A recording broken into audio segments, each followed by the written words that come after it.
Hello, Brooks. Welcome to Kali Linux Information Gathering Basics Tool Part 3. ఈ part 3 వీడియోలో మనం information gathering tool గురించి తెలుసుకుందాం. ఆ ఇన్ఫర్మేషన్ గ్యాదరింగ్ టూల్ పేరు DNS recon.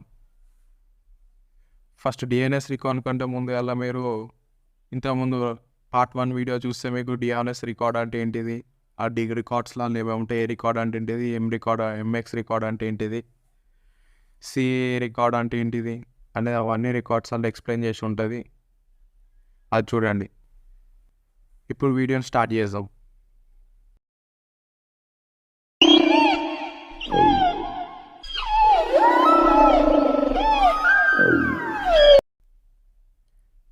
First terminal open చేసుకొని రూట్ యాక్సెస్ ఇచ్చుకోవాలి.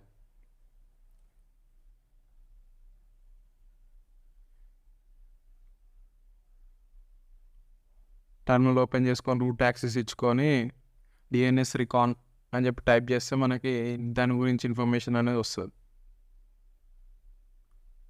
-H అని, -H, -D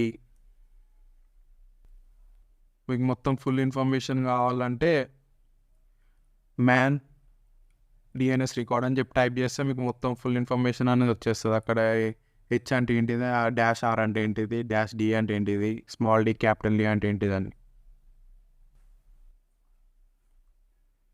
మీకు ఏ ఆప్షన్ అయితే కావాలో ఆప్షన్ సెలెక్ట్ చేసుకొని ఇప్పుడు డొమైన్ గురించి సెర్చ్ చేయాలనుకుంటే ఇన్ఫర్మేషన్ -d మీరు ఏ వెబ్సైట్ అయితే సెర్చ్ చేయాలనుకుంటే ఏ డొమైన్, ఆ డొమైన్ నేమ్ ఇస్తే మనకి ఈరోజు చూడవచ్చు A record, MX record, NS record ఇవన్నీ ఉంటాయి.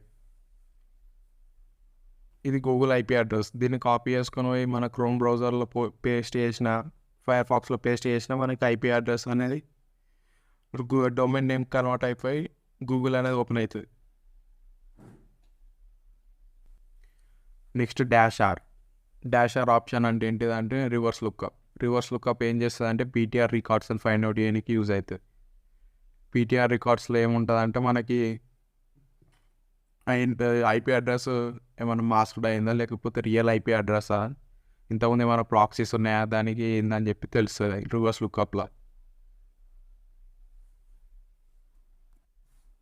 ఆ రివర్స్ లుక్అప్ అని చెప్పి ఇచ్చి మన ఐపీ అడ్రస్ అనేది ఇవాళ నువ్వు ఏ ఐపీ అడ్రస్ అయితే సెర్చ్ చేయాలనుకుంటున్నావు ఐపీ అడ్రస్ ఇచ్చి దానికి రేంజ్ ఇచ్చుకోవాలి. మనం ఏ రేంజ్ నుండి ఏ రేంజ్ వరకు సెర్చ్ చేయాలనుకుంటామని ఐపీ అడ్రస్ కూడా డాష్ ఇచ్చి ఇచ్చుకోవాలి.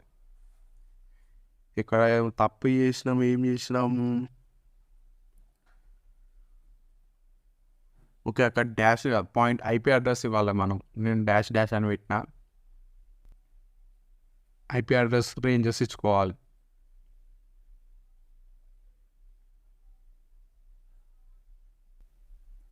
ఇక్కడ ప్రాసెస్ అనేది స్టార్ట్ అయింది. ఇప్పుడు యూట్యూబ్లో మొత్తం చూపెట్టదు కాబట్టి ప్రాసెస్ ఈడికే స్టాప్ చేసిన, కంట్రోల్స్ చేస్తే స్టాప్ అయిపోతుంది. మీరు ఏ డొమైన్ అయితే సెర్చ్ చేయాలనుకుంటారో ఆ డొమైన్ గురించి ఇన్ఫర్మేషన్ గ్యాదర్ చేసుకోవచ్చు. నెక్స్ట్ సబ్ డొమైన్స్ని ఫైండ్ అవుట్ చేయడానికి డిక్షనరీ అటాక్ అనేది ఎలా చేస్తామో చూద్దాం. ఆల్రెడీ మన ఖాళీలో కొన్ని లిస్టెస్ ఉంటాయి, ఆ లిస్టులను యూజ్ చేసుకుంటారు. ఆ లిస్టులను యూజ్ చేసుకోవచ్చు, లేకపోతే మీరు ఒక వర్డ్ లిస్ట్ అనేది తయారు చేసుకొని మీకు నచ్చినట్టు వర్డ్ లిస్ట్ అనేది ఇచ్చుకోవచ్చు. ఒకవేళ మీరు ఆ లిస్ట్ని యూజ్ చేసుకోవాలంటే user/share/వర్డ్ లిస్ట్లో పోయి మీకు ఏ ఫైల్ అయితే కావాలన్నా ఆ ఫైల్ని సెలెక్ట్ చేసుకుంటే మీకు వస్తుంది. కానీ క్యాట్ కమాండ్ వాడి ఆ ఫైల్ ఉన్న వర్డ్స్ అన్నిటినీ చూడవచ్చు మీరు కూడా అట్లనే. ఇప్పుడు మీ వర్డ్ లిస్ట్ తగ్గట్టు మీరు డిఎన్ఎస్ రికాన్ అని చెప్పించి /D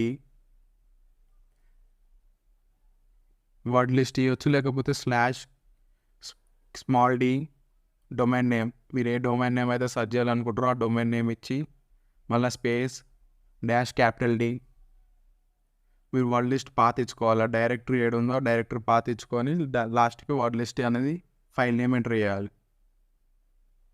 ఫైల్ నేమ్ ఎంటర్ చేసి ఎంటర్ కొడితే మీకు డిక్షనరీ మెథడ్లో ప్రాసెస్ అనేది స్టార్ట్ అయిపోయి సబ్ డొమైన్స్ అన్నింటినీ ఫైండ్ అవుట్ చేస్తారు. రికార్డులో అలా సబ్ డొమైన్స్ ఉన్నాయా లేవా అని చెప్పి. Thank you for watching videos bros. Bye.